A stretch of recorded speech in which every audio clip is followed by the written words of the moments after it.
Well, this is where it gets interesting. If you're speaking to me, Michael Klare, as an environmentalist, I worry about all of these issues.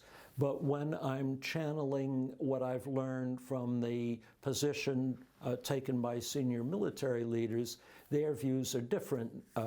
They don't worry about everything. They worry about what affects the ability of the U.S. military to carry out its assigned functions, which is to protect the United States from its enemies and national security threats. And not all things are equal in that category.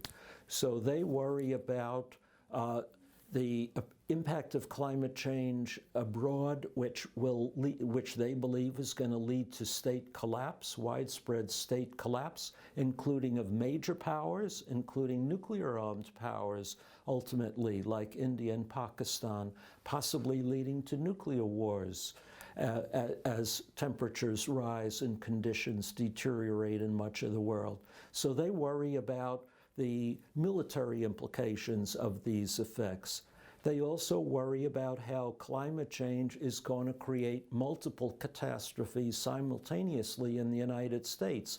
Not just one hurricane, but multiple hurricanes at once, and with far more devastating consequences that we've seen in the past, with fires raging in California at the same time.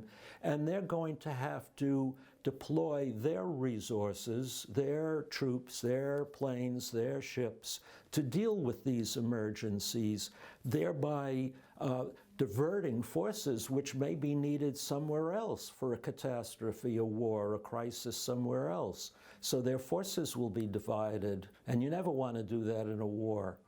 And third, they worry that climate change poses a severe threat to a lot of their bases, especially those in Florida and in the Carolinas and up into Virginia. This is where America's major naval bases are located, and many of them are at severe risk from climate change.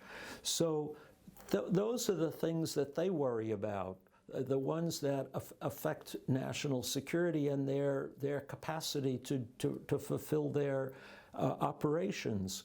They worry about also the thawing of the permafrost in Alaska. We don't hear so much about that down here, but in Alaska, that's where they have a lot of bases that are oriented towards the Arctic, and Russian forces across the Arctic, and Chinese and North Korean forces, missiles that might be sent here. And a lot of their bases aimed at those threats are built on permafrost, and they are collapsing because of the thawing of the permafrost. So they look at consequences that directly affect their ability to fulfill their missions.